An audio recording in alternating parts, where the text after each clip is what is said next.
बिस्मिल्लाहिर्रहमानिर्रहीम, अस्सलाम वालेकुम। मैं हूं मखदूम शहाबुद्दीन और आप देख रहे हैं पावर टॉक। नाज़रीन किराम, ईरान की अमरीका और इसराइल से जंग जारी है। मशरिक़ वस्ता की सूरत हाल बहुत तेज़ी से तब्दील हो रही है। मुज़ाकरात की बाज़गश्त भी है, लेकिन इस सब के अंदर अमरीका की जानिब से ईरान पर एक बड़े हमले की और पॉसिबल ग्राउंड इन्वेजन की बाज़गश्त भी इस वक्त हो रही है। इस सब में मामला फंस चुका है, मैच फंस चुका है और मुज़ाकरात की कोशिशें भी जारी हैं, हमले भी जारी हैं। मशरिक़ वस्ता तक ये जंग किसी भी लम्हे फैलने का खतरा भी मौजूद है। इसके असरात पूरी दुनिया पर, इकॉनमी पर और स्पेसिफिकली इस रीजन के जो ममालिक हैं, बिलखुसूस पाकिस्तान पर, वो भी इस जंग के असरात हैं। इन तमाम तर चीज़ों पर बात करते हैं। हमें प्रोग्राम में ज्वाइन किया है vice admiral doctor Ahmed Saeed ने, मैरीटाइम एक्सपर्ट हैं। राजा फैसल हमारे साथ सीनियर तज्जियाकार मौजूद हैं, हामिद अल मशरक़ी साहब माहिर बैन अल अक़वामी उमूर, और अवैस तौहीद साहब सीनियर साफ़ी ने हमें ज्वाइन किया है। सबसे पहले वाइस एडमिरल अहमद सईद साहब, आपकी जानिब आऊँगा। इस वक्त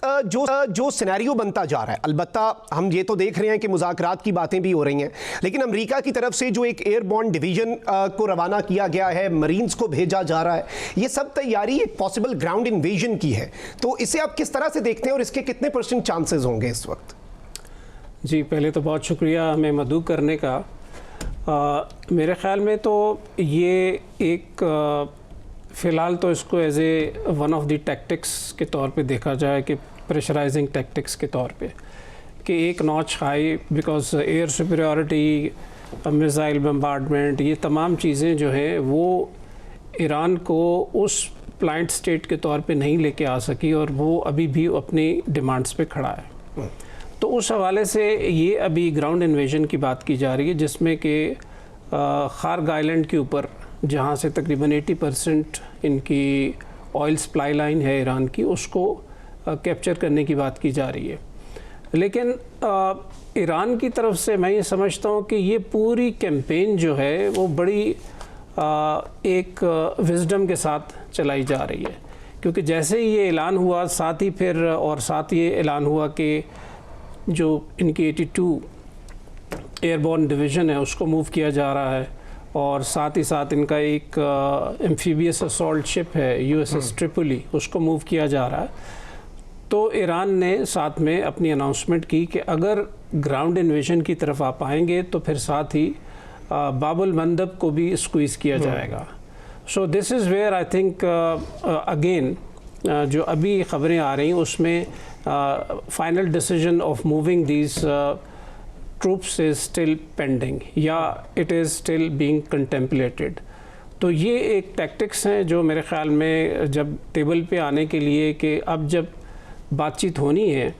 तो उसमें ज़ाहिरी बात है कि अब तक अगर हम देखें तो ईरान ने बड़े ऐसे तरीके से अपने आप को एक अपर हैंड पे रखा है। एग्जैक्टली। तो US would not like to come on table with जो ईरानियन साइड है एक अपर हैंड के साथ। तो अब वो इस टेबल टॉक के लिए मेरे ख्याल में अपनी एक लेवल ऑफ प्लेइंग ग्राउंड बना रहा है। राइट। अवैस तौहीद साहब, आपकी जानिब आऊँगा। इस वक्त जो सिनेरियो बनता जा रहा है, इसमें ज़ाहिरी बात है कि अमेरिका शायद प्रेशर मज़ीद एक्सर्ट भी करे कि ईरान के साथ मुज़ाकरात में कोई अमेरिका बेहतर पोजीशन में आ सके। लेकिन आपको लगता है कि ये मुज़ाकरात कामयाब हो पाएंगे? क्योंकि जंग तो ये इसराइल की थी और अब अमेरिका में भी ये बात हो रही है कि अमेरिका की तो ये जंग थी नहीं, लेकिन अगर अमेरिका निकलना भी चाहे तो क्या इसराइल चाहेगा कि अमेरिका निकल आए इस जंग से और ये ख़त्म हो जाए? जो इस वक्त एक last chance for peace in the Middle East and the region जो है वो मुज़ाकरात के जरिए है, और उसका एक बहुत बड़ा चेहरा पाकिस्तान के सर पे है। पाकिस्तान एक इंतहाई अच्छी पोजीशन के अंदर है, जिसके डोनाल्ड ट्रंप के साथ हमारे फील्ड मार्शल और army chief general Asim Munir साहब के ज़ाती ताल्लुक़ है, प्रोफेशनल ताल्लुक़ है, और उससे ग्लोबल स्टेचर जो है वो बहुत बड़ा है पाकिस्तान का। दूसरी तरफ जो हमारी सिविलियन लीडरशिप है उसके भी ताल्लुकात ग्लोबली बहुत हुए हैं, अच्छे हुए हैं, और वो पाक भारत तनाज़े के बाद हुए हैं। तो सबसे बड़ी बात ये कि इस मुज़ाकरात जो इस वक्त प्रोसेस चल रहा है, ये बैक चैनल डिप्लोमेसी का है। पाकिस्तान के साथ मिस्र और टर्की शामिल हैं। पाकिस्तान लीड कर रहा है, और इस वक्त पूरी दुनिया के अंदर एक ही बात हो रही है, वो हो रही है कि मुज़ाकरात के लिए ईरान और अमेरिका की जो नेगोशिएटिंग टीम होगी, वफ्द होंगे, वो गालिबन इस्लामाबाद भी आएंगे और इसका इंडिया जो है वो मुख्तलिफ ग्लोबल कैपिटल्स में दिया गया है। खुद स्टीव विटकॉफ ने गुज़िश्ता रोज अमेरिका की जो कैबिनेट मीटिंग थी उसके अंदर पाकिस्तान का जिक्र किया है। डोनाल्ड ट्रंप ने जिक्र किया है कि वो मीडिएट कर रहे हैं पाकिस्तान, और ये भी हमें पता है कि हमारे वज़ीर ख़ारजा इसहाक़ डार साहब ने गुज़िश्ता रोज इस बात को डिस्क्लोज किया है, जो पहले बहुत सारे मीडिया रिपोर्ट्स में आ रही थी कि पाकिस्तान के थ्रू ईरान और अमेरिका के जो मैसेजेस हैं उनकी रेलिंग और रैली किए जा रहे हैं, और वो बहुत ही इम्पोर्टेंट काम है और बहुत ही नाजुक है। और अगर आप अमेरिका के 15 नुकाती जो उन्होंने प्रोग्राम भेजा है, जो मीडिया के जरिए लीक हुआ है, उसके अंदर देखें तो एक तरह एक मैक्सिमलिस्ट पोजीशन ली हुई है। जाहिर बात है कि उनका मानना यह है, जो 4-5 उनके बड़े डिमांड हैं कि ईरान अपने न्यूक्लियर प्रोग्राम को खत्म कर दे, बैलिस्टिक मिसाइल का जो प्रोग्राम है उसको डिसमेंटल कर दे, उनके बकौल जो प्रॉक्सीज ईरान की हैं पूरे मिडल ईस्ट के अंदर उनका खात्मा कर दे, और ईरान जो है वो खिते के अंदर गल्फ रीजन के अंदर जो है एनर्जी इंफ्रास्ट्रक्चर पे हमले नहीं करे वगैरह वगैरह। लेकिन ये तो एक मैक्सिमलिस्ट पोजीशन है और ये तो एक सरेंडर डॉक्यूमेंट की तरह है जो हर मुआहदे से पहले और हर मुज़ाकरात से पहले फरीक़ैन करते हैं। इसी तरीके से जो अब्बास राक्ची साहब हैं ईरान के वज़ीर ख़ारजा, उन्होंने भी इस बात को एतराफ़ किया कि उनको नुकात मिले हैं और अथॉरिटीज़ उनको रिव्यू कर रही हैं और उसका जवाब देंगे। और कल रात को तस्नीम न्यूज़ एजेंसी, जो सेमी ऑफिशियल न्यूज़ एजेंसी है ईरान की, उसमें उन्होंने एक ऑफिशियल को कोट करते हुए कहा है, अननेम्ड ऑफिशियल को, कि उनके 5 बड़े डिमांड्स हैं, और वो 5 बड़े डिमांड्स ये हैं कि उनको रिप्रेशन दिया जाए, यानी कि उनकी जितनी भी जंग है 1 महीने की, उसके अंदर जो hundreds of billions of dollars का जो नुकसान हुआ है इंफ्रास्ट्रक्चर का, हजारों सिविलियन टारगेट्स जो निशाना बनाए गए इजराइल और अमेरिका की स्ट्राइक्स में, उनका मुआवजा दिया जाए। दूसरा जो है उन पे जाहिर बात है कि जब वो बात करेंगे तो इकोनॉमिक जो सैंक्शंस है 1979 के बाद से जो वेस्ट ने उन पे आयद की हुई हैं और ग्लोबल आइसोलेशन का शिकार है ईरान, उसको वो चाहते हैं कि वो उसका खात्मा हो, और साथ साथ में जो है वो चाहते हैं कि जो मुख्तलिफ मज़ाहमती ग्रुप है बकौल उनके,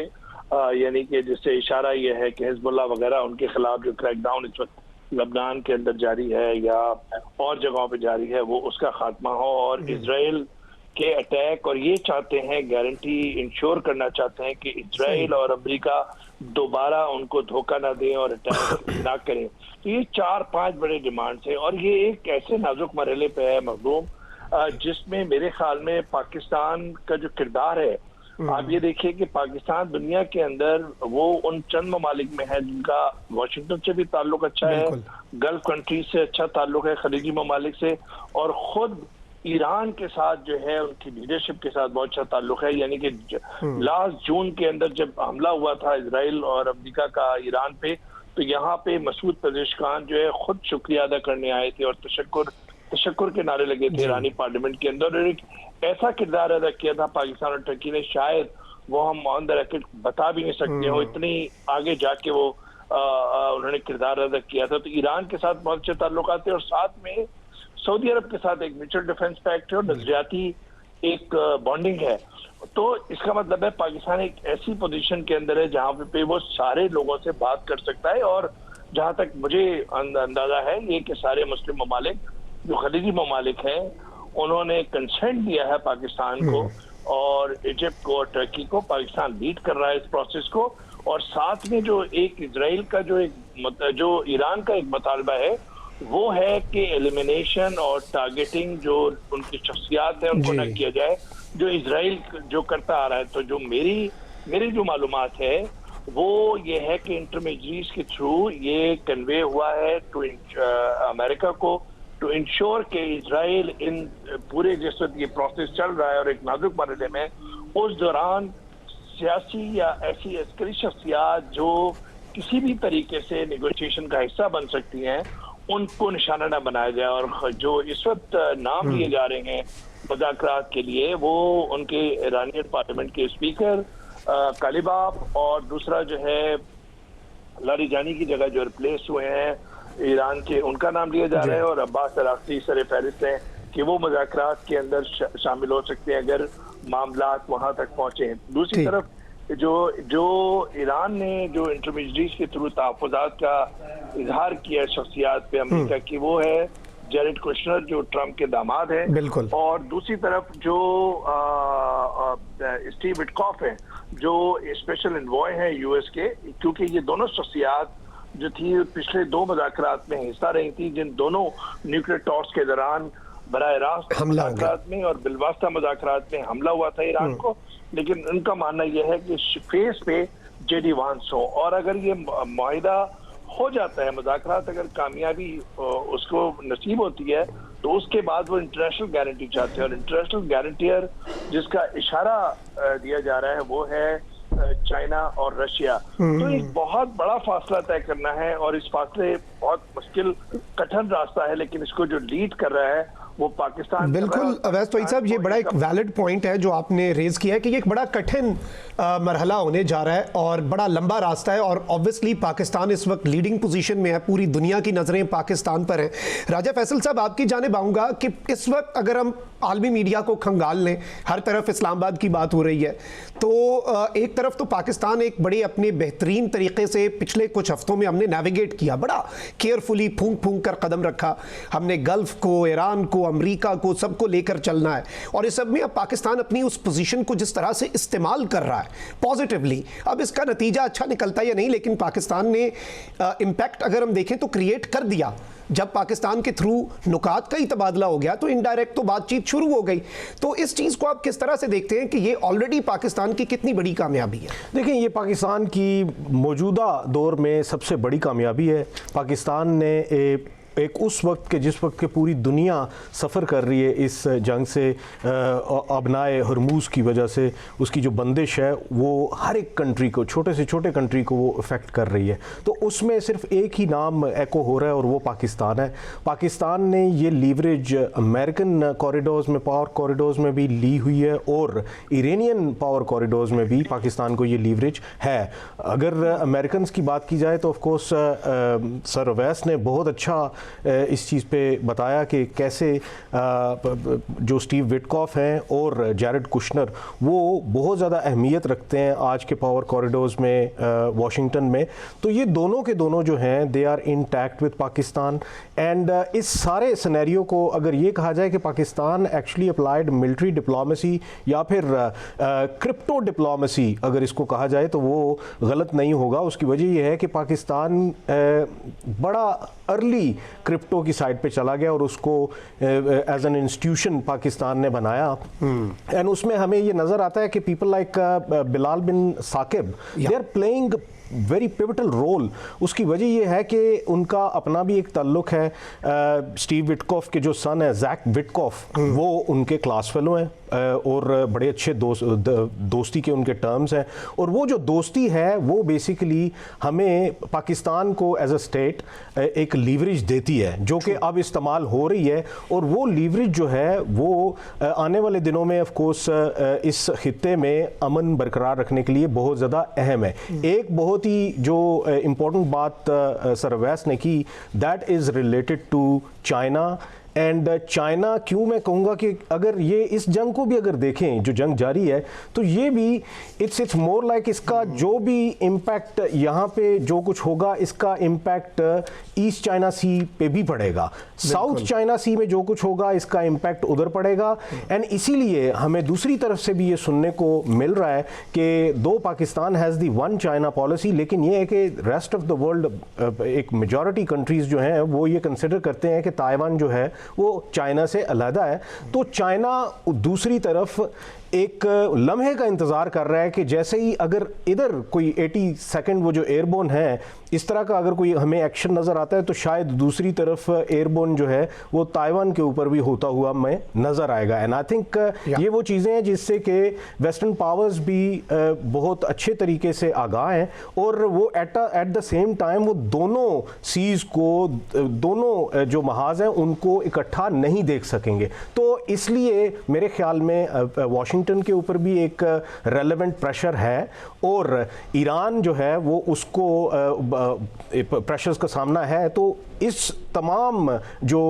हैज है उसमें पाकिस्तान को एक लीवरेज है कि पाकिस्तान बड़े पॉजिटिवली अपना किरदार अदा कर रहा है। एंड अगर देखा जाए कि क्या पाकिस्तान कामयाबी से अपना किरदार अदा कर रहा है या नहीं, तो किसी और चीज़ को मापने की ज़रूरत नहीं है। इंडियन मीडिया देख लें जिस तरीके से वहाँ पे चीखो पुकार हो रही है और इंडियन जो मिनिस्टर फॉर एक्सटर्नल अफेयर हैं वो जिस तरीके से वो मिनिस्टर फॉर एक्सटर्नल अफेयर जिनके बारे में ये कहा जाता है कि लेज़र आइड हैं, ये हैं,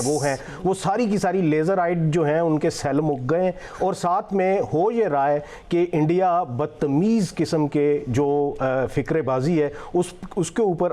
उतर आया है। तो ये एंजाइटी शो करता है आज की भारत की कि वो भारत जो कि अपने आप को 30 बार खान समझता है विश्व और अपने आप को वाशिंगटन का इधर रीजनल हेडक्वार्टर समझता है, वो भारत जो है वो किसी की नज़र में नहीं आ रहा, उसको कोई पूछ ही नहीं रहा क्योंकि वो उनमें काबिलियत ही नहीं है। इनकी काबिलियत का अंदाज़ा आप यहाँ से लगा लें कि जंग शुरू होने से 3 दिन पहले ये वहाँ पे अपने आप को मदरलैंड और उनको फादरलैंड कहते रहे और वो उसके ऊपर जो फिर मीम्स बनी है वो पूरी दुनिया को पता है। And everyone considers them a fool country in the region। और इस सारे तनाजुर में ऑफ कोर्स पाकिस्तान ने ये पूरी दुनिया को दिखा दिया कि कैसे जब भी ऐसे लम्हात जिसमें कि एक पूरी दुनिया ग्लोबली कुछ मसाइल को फेस कर सकती है, पाकिस्तान एक मैच्योर लेवल पे जाके एक मैच्योर कंट्री की तरह बिहेव कर सकता है और मीडिएट कर सकता है for the larger interest of the world in terms of peace. Exactly. और इस वक्त अगर देखें तो ये तो वो कॉन्फ्लिक्ट है, ये तो वो जंग है जिससे पूरी दुनिया इंपैक्ट हो रही है, बिल्कुल, जिससे दुनिया का कोई ऐसा कोना नहीं है जहां पर आप ये कहें कि वहां पर फर्क नहीं पड़ रहा। तेल की कीमतें हो, इकोनॉमिक प्रॉब्लम्स हो। हामिद अल मशरिकी साहब, आप किस तरह से देखते हैं पाकिस्तान ने जिस तरह से पिछले 1 साल के अंदर पाकिस्तान का जो राइज है वो एक बड़े ही बेहतरीन अंदाज में पाकिस्तान ऊपर जा रहा है। और जिस तरह से राजा साहब ने कहा कि इंडियन मीडिया की चीखें देख के वही एक पैमाना काफ़ी है कि हम ठीक कर रहे हैं या नहीं, उनकी फ्रस्ट्रेशन देख के, उनकी बौखलाहट देख के। लेकिन जिस तरह से पाकिस्तान ने अपने आप को इस्टेब्लिश किया है मार्का हक में, गज़ब लिल हक में, और अब इन निगोसिएशंस में, यानी एक बड़ी मिलिट्री माइट, बड़ी ताकत, लेकिन रिस्पॉन्सिबल न्यूक्लियर स्टेट और एक रीजनल प्लेयर के तौर पर भी पाकिस्तान उभर के सामने आया। बहुत शुक्रिया मखदूम साहब। देखिए,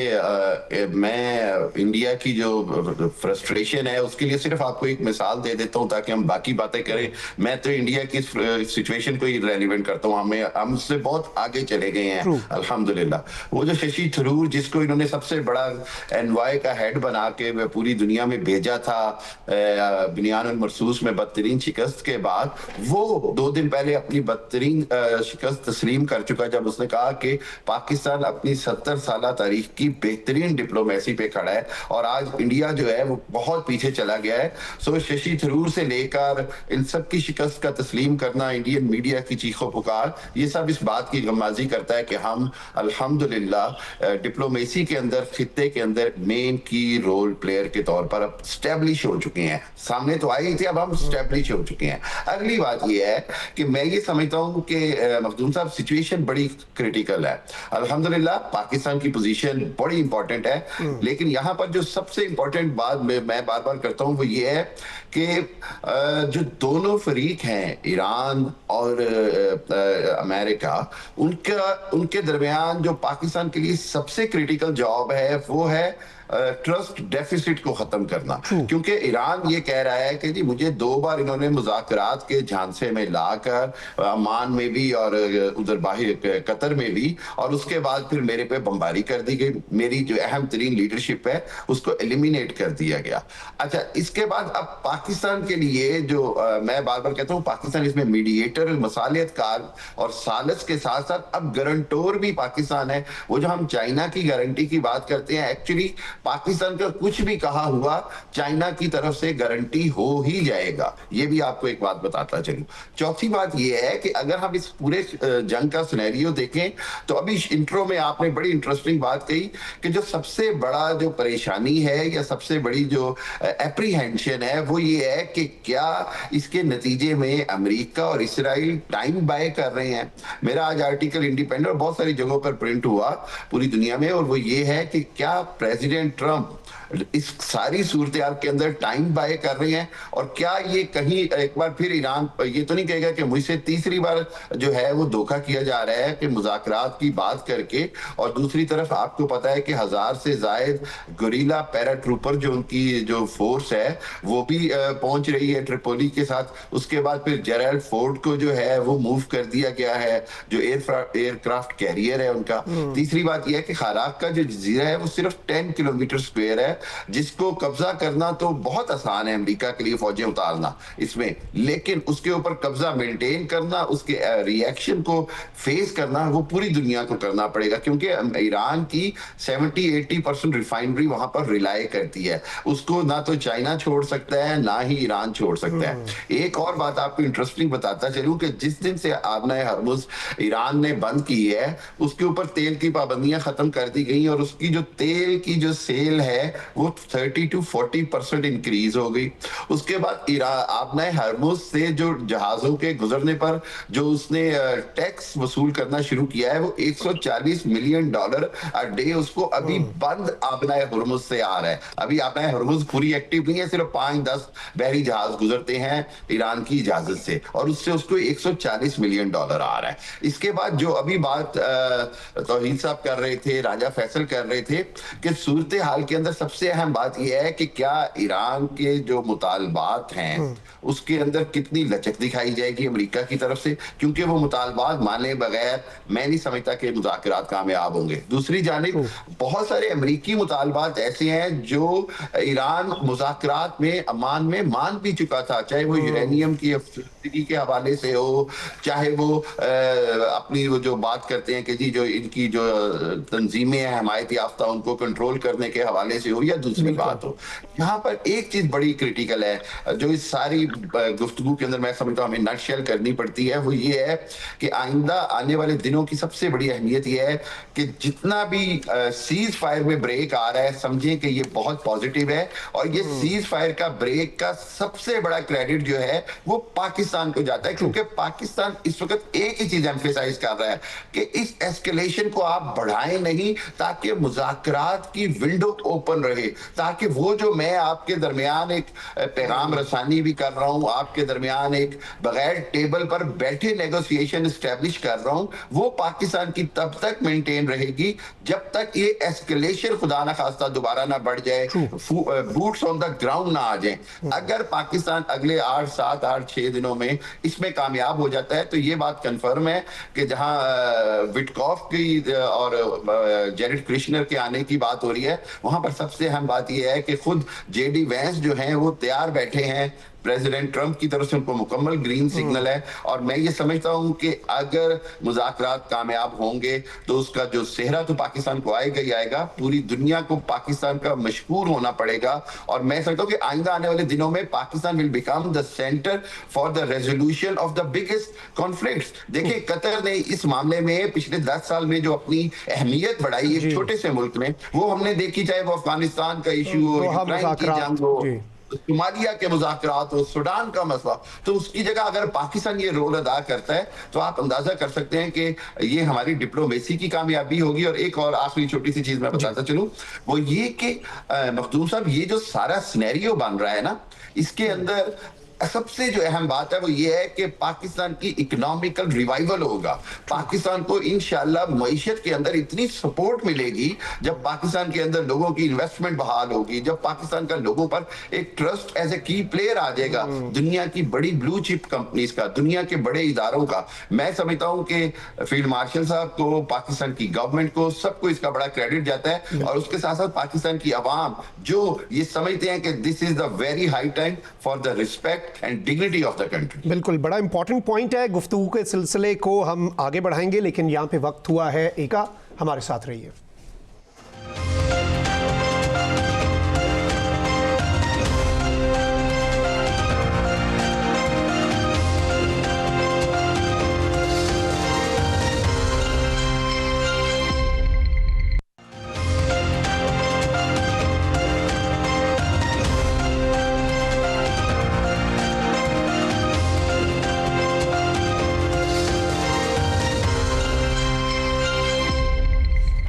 welcome back after the break. Program में हमें ज्वाइन किया सीनियर साफ़ी अनस मलिक ने। अनस मलिक साहब, आपसे ही आगाज़ करता हूँ। इस वक्त जो सूरत हाल बन चुकी है, ज़ाहिरी बात है कि मुज़ाकरात की बाज़गश्त तो है, कोशिशें भी जारी हैं, पाकिस्तान के एफ़र्ट्स भी पूरी दुनिया देख रही है और पाकिस्तान एक बड़े प्लेयर के तौर पर भी सामने आया है। लेकिन अभी भी मुज़ाकरात को सैबोटाज करने की कोशिशें भी हो सकती हैं। चाहे अगर हम देखें कि इसराइल जो है शायद वो ना चाहे कि अमरीका इस जंग से निकले। तो आपको क्या लगता है वैसे कि मुज़ाकरात क्या कामयाब हो पाएंगे?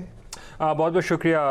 मखदूम साहब for having me on the show. देखें, मुज़ाकरात की कामयाबी या नाकामी का आंसर तो फ़िलहाल बिल्कुल ही एक अलग साइड पर है, क्योंकि फ़िलहाल मुज़ाकरात होना ही एक बहुत बड़ी कामयाबी है। जितना थ्रेशोल्ड लो है और जिसे कहते हैं ना लोएस्ट ऑफ द लोएस्ट है, तमाम फ़रीक़ैन की कामयाबी ये होगी कि एक कमरे में या इनडायरेक्टली ही सही आमने सामने वाले कमरों में वो आ जाएँ और बातचीत कर सकें। और इसी हवाले से जो अब पाकिस्तान, टर्की, सऊदी अरब और इजिप्ट, सऊदी अरब का नाम यहाँ पे इस्तेमाल नहीं होता ज़्यादा, लेकिन ये जितनी भी मीडिएशन एफर्ट शुरू हुई है, ये प्राइम मिनिस्टर शहबाज शरीफ के सऊदी अरब विज़िट से शुरू हुई। फील्ड मार्शल आसिम मुनीर और प्राइम मिनिस्टर शहबाज शरीफ जद्दा गए 12 मार्च को और वहाँ पे ये बात हुई। उसके बाद वहाँ से मीडिएशन एफर्ट शुरू हुए, फिर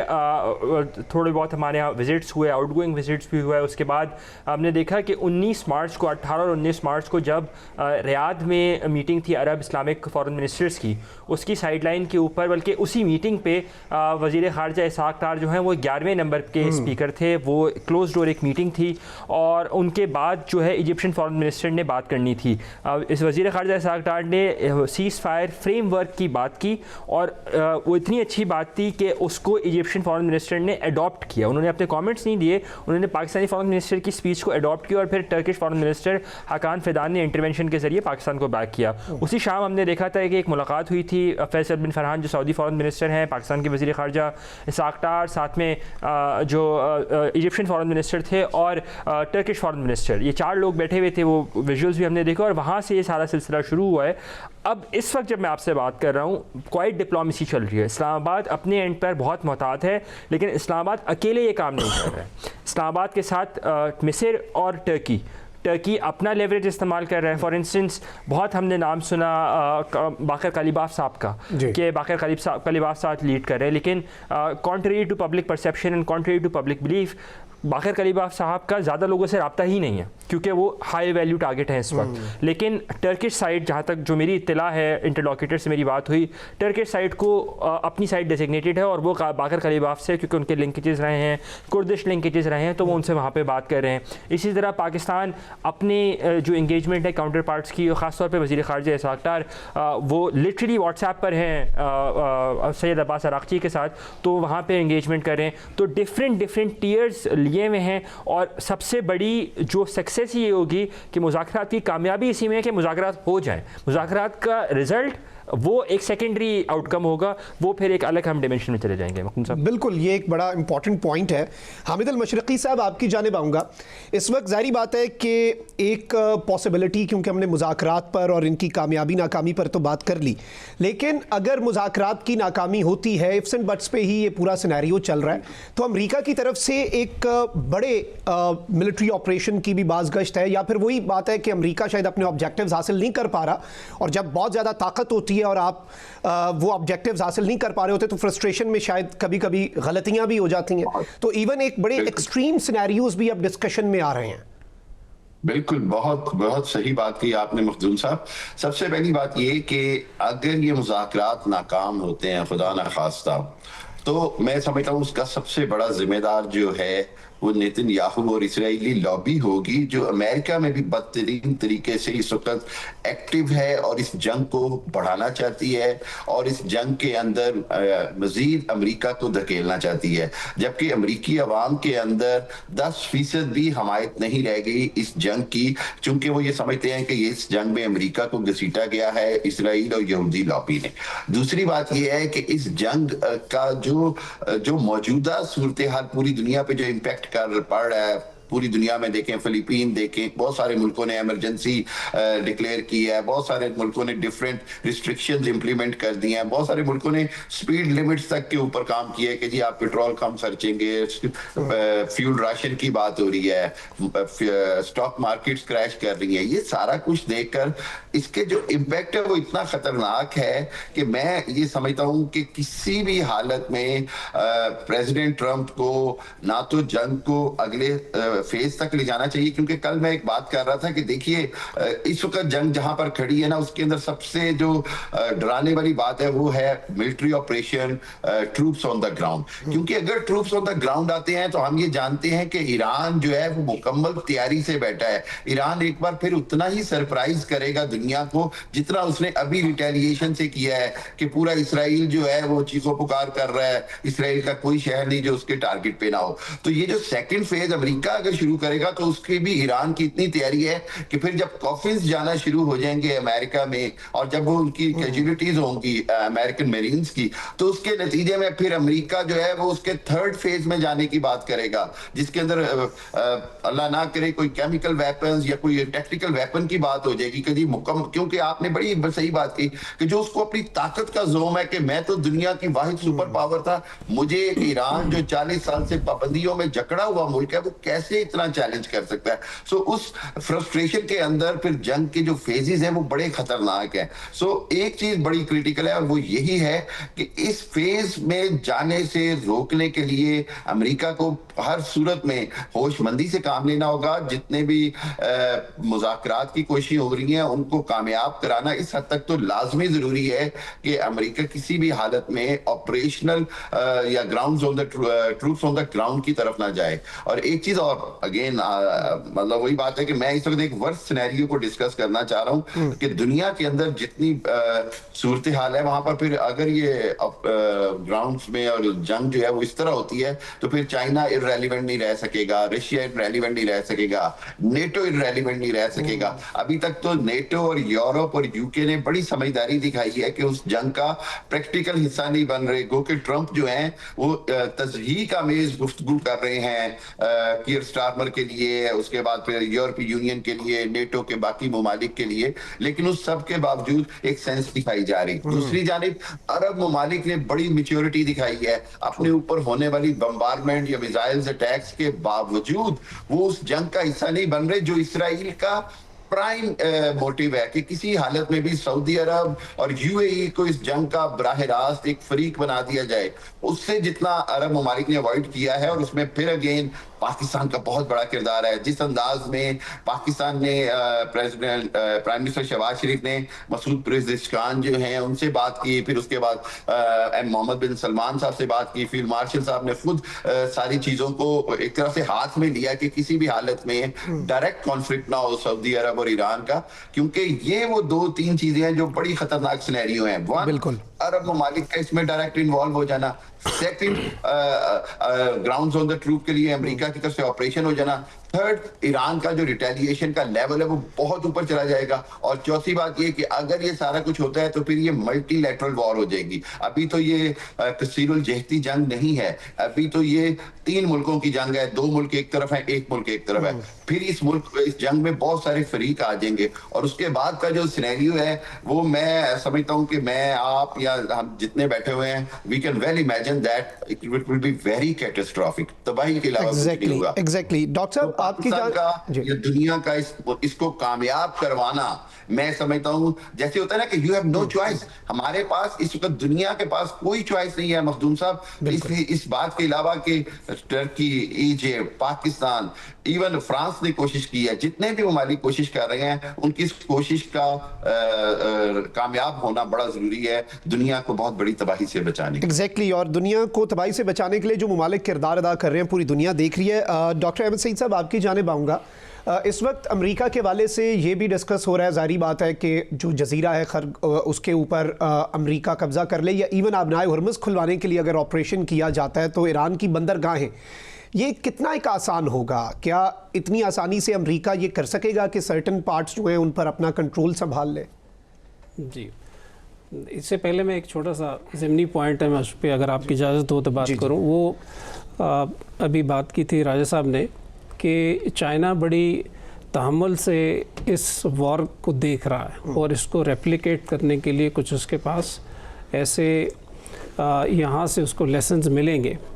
तो उनमें एक बड़ा लेसन ये है कि जो हिस्टोरिकली जिस तरह ईरान क्लेम करता है कि जो आबनाए हुर्मुज़ है ये उसका पार्ट ऑफ टेरिटरी है, तो इस वजह से यहाँ से जो भी गुजरेगा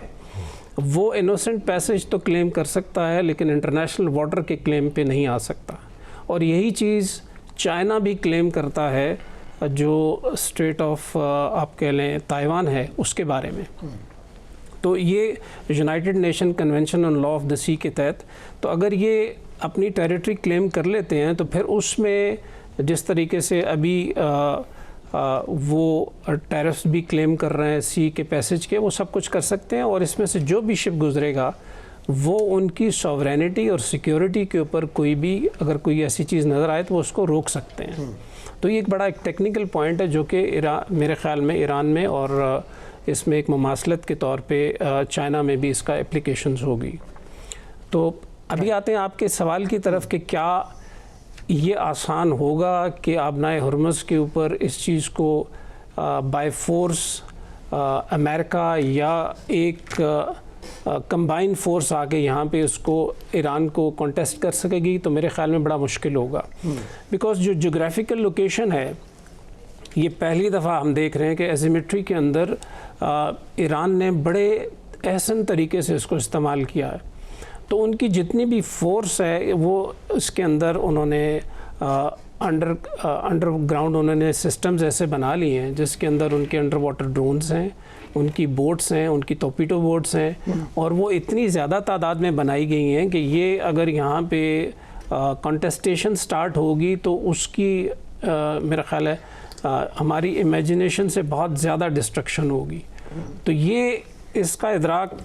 अमेरिका को भी है, क्योंकि ये इस जितना भी इनिशियली तकरीबन 12 शिप्स के करीब टारगेट किए गए, जिसमें से 4 जो है ना उनसे इन्वायरमेंट का पोल्यूशन भी हुआ। तो ये इसके साथ साथ इतना बड़ा एक डिज़ास्टर होगा, शायद दुनिया के लिए एक्सेप्टेंस नहीं हो पाएगी। तो मेरे ख़्याल में तो ये जैसे मैंने शुरू में कहा था कि लैंडिंग करना और उसके ऊपर फिर आपका मुस्तहकम रहना बड़ा मुश्किल होगा। उस एरिया को आपने कैप्चर तो कर लें, लेकिन ये जो फोर्सेस अभी ये बुला रहे हैं, ये forces basically fast induction D induction के लिए होती हैं, जो एक छोटे मुख्तसर टाइम के लिए आपकी लैंड करके कोई एक लिमिटेड ऑब्जेक्टिव्स को हासिल करने के लिए होती हैं। तो ये अगर स्ट्रेट ऑफ हॉर्मुज़ के ऊपर एप्लीकेशन की बात करें तो मेरे ख्याल में ये मुमकिन नहीं होगा। ये मुमकिन नहीं होगा। राजा फैसल साहब, आपकी जानिब आऊँगा। इस वक्त जाहिर बात है कि इस जंग को अगर हम अभी भी देखें तो अपेरेंटली शायद ये लगे कि ईरान का बहुत ज़्यादा नुकसान हो गया, लेकिन इन द लॉन्गर रन अगर देखा जाए तो शायद नुकसान अमेरिका का ज़्यादा हुआ हो। नेटो में दरारें आ गई, गल्फ स्टेट्स को अब शायद ये रियलाइजेशन होगी कि अमेरिकी बेसेस उनकी सिक्योरिटी की गारंटी नहीं है, बल्कि एक थ्रेट ही है उनके लिए, इससे कोई वो सिक्योर नहीं हो रहे। और जाहिर बात है अमेरिका के अंदर भी ट्रंप की अपनी अप्रूवल रेटिंग्स और फिर बाकी चीज़ें। तो इस सबको आप किस तरह से देखते हैं कि अल्टीमेटली इसमें लूज़र अभी तक की अगर हम जंग में देखें इन द लॉन्गर रन कौन है? देखिए, मेरी नज़र में तो इज़राइल जो है वो बिगेस्ट लूज़र है इस सब में। उसकी वजह ये है कि अगर अमेरिकन को देखा जाए तो ट्रंप को ड्रैग करने वाला इस जंग में वो ऑफ कोर्स नेतन्याहू है, because they have the leverage, B it वो एप्स्टीन फाइल्स और जो भी उनके पास इनके इशारे हों वो उनके ज़रिए ऑफ कोर्स ट्रंप को वो घसीट के उसमें ले आए। लेकिन जो मैंने अभी तक इस सारी जंग को जो मिडल ईस्ट में अब जारी है, इसके 3 फेजेस अगर मैं रखूं तो जो अल्टीमेट इनका गोल था, ट्रंप से जब भी पूछा गया कि गोल क्या है तो वो ही is unable to even tell now कि गोल है क्या। ओवरऑल जो अगर फेजेस देखे जाएं तो पहले फेज़ में हमने ये देखा कि उनके तनाज़ुर में ये था कि अगर इनकी टियर 1 टियर 2 लीडरशिप को आप एलिमिनेट कर दें तो then they will be no one on ground, और फिर सारे जो प्रेशर्स हैं इनके ऊपर वो ये सस्टेन नहीं कर पाएंगे IRGC, और फिर ये है कि उसके बाद सत्ते खैर हैं और आप सीधे उधर जा सकते हैं। लेकिन इनको सबसे बड़ी जो नाकामी है, और गालिबन वो इस वजह से हुई है कि अमूमन जब ये किसी जगह पे अटैक करते हैं तो वहाँ पे प्रॉक्सीज़ मौजूद होती हैं जिनको कि ये फंड करके तो ऑन ग्राउंड सारे मामलात को दुरुस्त कर लेते हैं। लेकिन ईरान में उनको उस तरीके से कोई प्रॉक्सीज़ नज़र नहीं आई, और उन प्रॉक्सीज़ का मतलब अदम ताउन होना या उनकी मौजूदगी ना होना, आई थिंक ये बहुत बड़ा एक फेवर चला गया ईरान को। दूसरा फेज़ अगर लें तो उसमें हमें क्या नज़र आया कि दूसरे फेज़ में फिर हमें फॉल्स फ्लैग अटैक्स होते हुए नज़र आए। शाहिद ड्रोन की जगह लूकस ड्रोन पड़ता हुआ नज़र आया, जिसमें कि आई वुड से कि रिस्ट्रेन अगर पाकिस्तान की जानिब से और सऊदी अरेबिया की जानिब से रही है तो I think it has a lot to do with Pakistan intelligence, and Pakistan की इंटेलिजेंस के साथ साथ चाइनीज़ इंटेलिजेंस एज वेल, जो कि day and night they were working in coordination with Saudi Arabia to ensure कि उन वेक्टर्स को अनर्थ किया जाए कि जो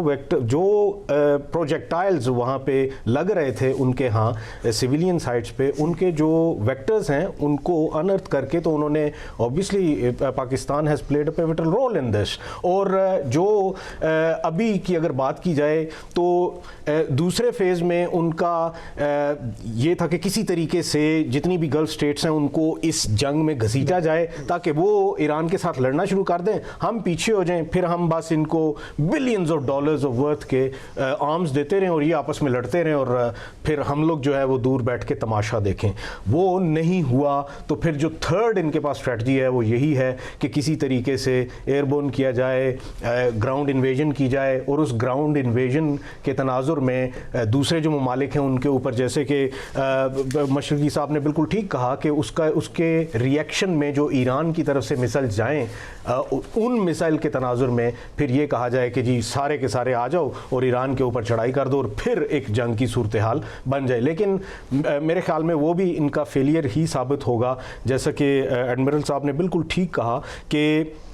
जो ईरान की इन्वेजन है वो इतनी आसान नहीं है, वो उनकी जो फ्लोरा एंड फौना और फिर उनके जो पहाड़ और उनके जो समंदर हैं वो इतने की कम्प्लेक्स्ड हैं कि it's not a child's play. और मेरे ख्याल में ये अमेरिकन को भी इस चीज़ के बारे में बहुत अच्छे तरीके से पता है, और इवेंचुअली नज़र ये आ रहा है कि जो सबसे बड़ा लूज़र है वो इजराइल है, और जो दूसरे नंबर पे सबसे बड़ा लूज़र है वो एपैक है। एपैक जो है it has been trying its level best. ये पिछले पूरे हफ्ते में इन्होंने पेड फंडेड कैंपेन की MBS के ख़िलाफ़ और कैंपेन की सऊदी अरेबिया के ख़िलाफ़, कि सऊदी अरेबिया जो है ना वो बार बार ट्रंप को कह रहा था और MBS बार बार ट्रंप को कह रहा था। ये that is all fake news. और ये किस वजह से कर रहे थे? ये सिर्फ़ और सिर्फ इसी वजह से कर रहे थे कि उसके तनाजुर में रिटेलिएशन जाए ईरान से सऊदी अरब के ऊपर, और किसी तरीके से सऊदी अरब जो है वो इस जंग में घुसे, ताकि अगर सऊदी अरब जंग में घुसता है तो फिर Pakistan being an ally of Saudi Arabia, तो वो उस तनाजुर में उसको एपेक जो है वो इनिशिएट करने की और इग्नाइट करने की कोशिश करती। लेकिन मेरे ख्याल में ये सारे के सारे जो अमल थे और ये सारे के सारे जो स्टेक्स थे, पावर हब थे, वो सब के सब एग्जॉस्ट हो चुके हैं। और अब अमेरिकन के पास भी एक ही चारा बचता है और वो ये है कि चुप करके बैठें और बात करें। जहाँ तक बात है एक चीज़ की जो कि मैं बड़ी इंपॉर्टेंट है वो ये है, और ये डिमांड भी आई इरानियंस की जानिब से कि अमेरिका जो है वो अपनी सारी की सारी जो एयर बेसिस हैं वो पैकअप करे और घर जाए, और रीजनल जो एयर बेसिस हैं उनको पैकअप करे। सारी की सारी तो शायद ना हो, लेकिन एक जो नज़र आ रही है वो ये है कि अमेरिकन की प्रेजेंस सऊदी अरेबिया में, I think that would not be there any more. जो एक दो छोटे कंट्रीज़ हैं वो शायद जैसे कि UAE वगैरह, दे माइट कंटिन्यू, क्योंकि उनके जो हैं वो इकोनॉमिक एंडीवर्स भी हैं जो कि वेस्टर्न हेल्प से ही पूरे हो सकते हैं। तो मेरे ख्याल में एक दो कंट्रीज़ जो हैं वो वहाँ पे तो इनकी प्रेजेंस रहेगी, लेकिन ओवरऑल जो दूसरे कंट्रीज़ हैं including Saudi Arabia, I think they have realised, और उनको अवाम का भी एक प्रेशर फील हो रहा है जिसमें कि अवाम भी ये कह रही है कि American presence in the region is only to safeguard the interest of Israel, not the safety and security of the Middle Eastern countries. So I think this is where we are moving towards. जी, आपका point आ गया। राजा फैसल साहब आपका भी शुक्रिया, अनस मलिक साहब, vice admiral Ahmad Saeed साहब और हामिद अल मशरकी साहब, नाज़रीन इकराम हमारे साथ मौजूद थे। की जा सकती है कि मामलात एक अच्छे हल की तरफ जाएं। पाकिस्तान नेक नियति से कोशिश तो कर रहा है। अपना बहुत ख्याल रखें। अल्लाह निगहबान। पाकिस्तान जिंदाबाद।